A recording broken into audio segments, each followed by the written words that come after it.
my hands look good? Hi, I'm Angelina Mullins, and I'm a Broadway performer.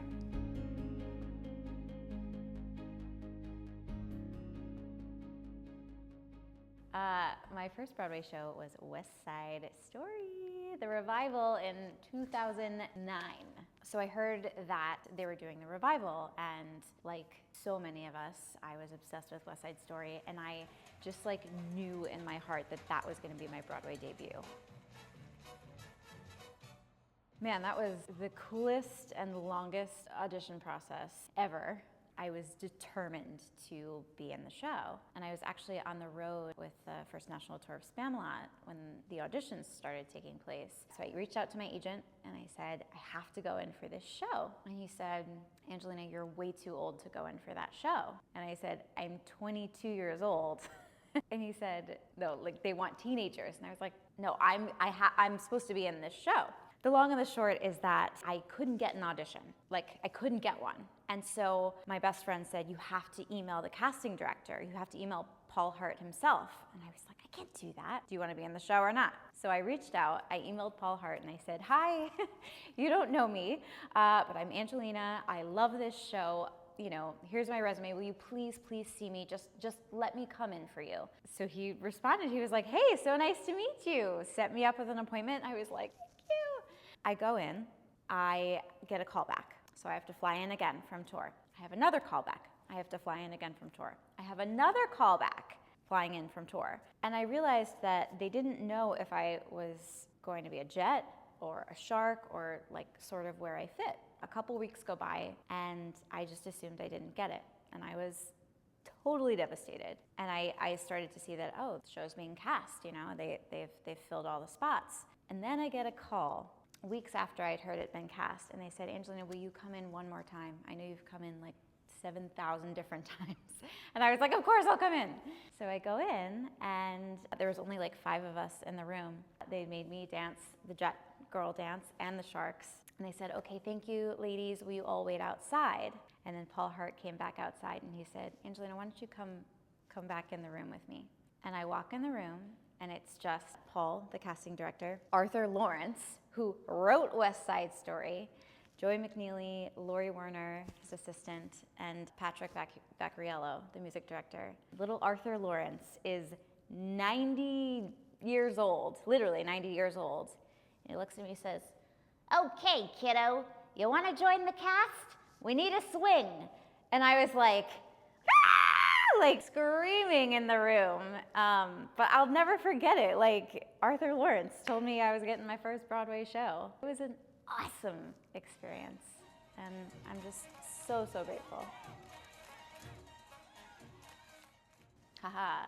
Well, I was a swing in West Side Story, so my first night on a Broadway stage was a little bit different, as it always is for swings, because you never know when you're going to be thrown on, you know. So we had opened, and we had already had opening night, and so I didn't know if I was going to be a jet one night or a shark one night. I covered, I think it was like 10 tracks, and so when I went on, my first night on the Broadway stage was for a shark girl. And it was terrifying, you know, because you can never prep for that moment of which of your 10 tracks you're gonna be on your first night, you know? So anxiety was running high. All I remember is that the dressing room was so excited and supportive, and the girls were like around me screaming, and I got flowers and champagne afterwards, and it was like such a, you know, like, I think when you're a swing though, you have to use every bit of your senses to like get through the show, especially that first night in a first track. So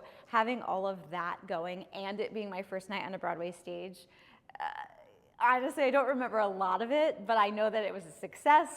I didn't run into anybody, did everything I was supposed to do, and I just remember like celebrating afterwards and sobbing in the dressing room and having everyone squeeze you and hug you, and it's just the greatest feeling in the world, you know? Check. Broadway. Did it.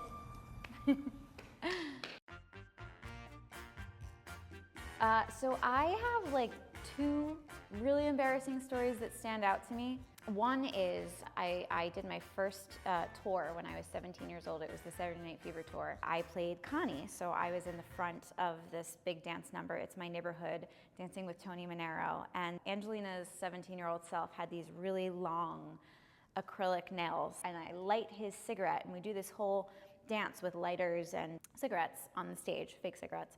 So I light the cigarette, and I'm turning and I'm dancing, and all of a sudden I feel my thumb on fire, basically, and I look and it is on fire. In fact, in the acrylic nail, it's melted all over my thumb and the lighter. I don't have acrylic nails anymore.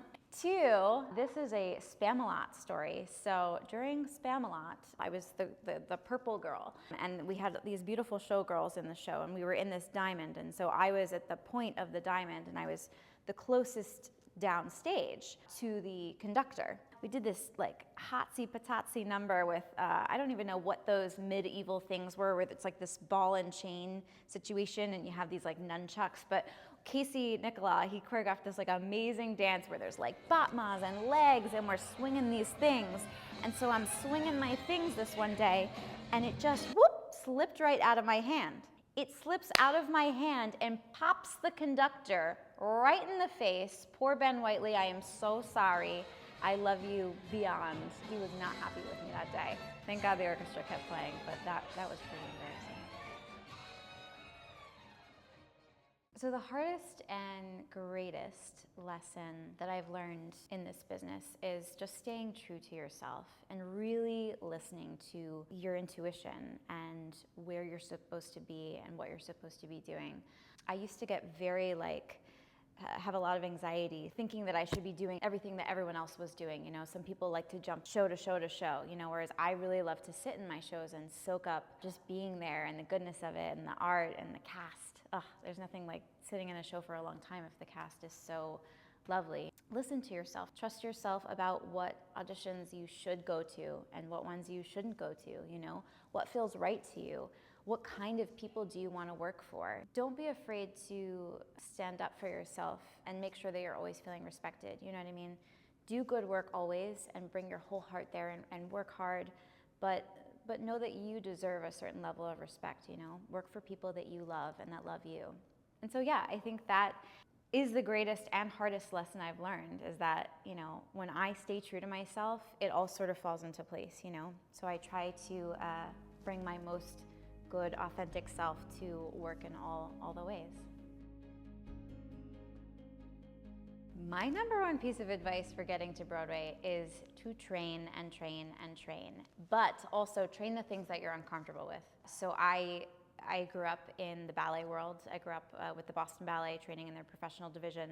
You know, on the weekends, my parents were very good about like keeping me well-rounded, so we would explore all other styles of dance, you know, jazz and tap and lyrical solos on the weekends. And I would also take singing lessons and acting lessons, but you know, ballet was where the majority of my time was spent, which I'm grateful because, you know, I'm a technical dancer and I come from that technical perspective. But that said, I wish I had maybe even spent more time developing my voice, because as I got older, that was something that I really had to like work on and continue to work on. I think, you know, I'm still very much a student, but that's something that I wish I paid a little more attention to. So my advice is just train, and really try to be honest with yourself, try to be self-aware enough to know the areas that need a little more fine-tuning so that when you get to those auditions, you can nail it as a triple threat. You know, this is very fitting right now, so this is definitely, I think, what a lot of us dancers, especially that have been coming to the Broadway studio, have in their hearts right now. But for me, the most influential person was Anne Ranking. I saw Fosse when I was 13 years old. I was, again, like I said, in the ballet world. To see these women up there that were like ballet-esque, I don't even know what it was to me in my 13-year-old brain, but it was the most beautiful kind of dance I've ever seen. It took these gorgeous ballet lines. These people had legs for days, you know? And I just remember thinking, that's it. That's what I want to do. Like, this is so inspiring, entertaining. It moved me, it took me, you know, and I was like, that's what I want to do. And up until then, ballet had just been my life, and what I loved, but something about seeing Fosse on the stage, it grabbed me, and I was like, oh, this is Broadway? This is what Broadway could be? I'd never seen it in that light.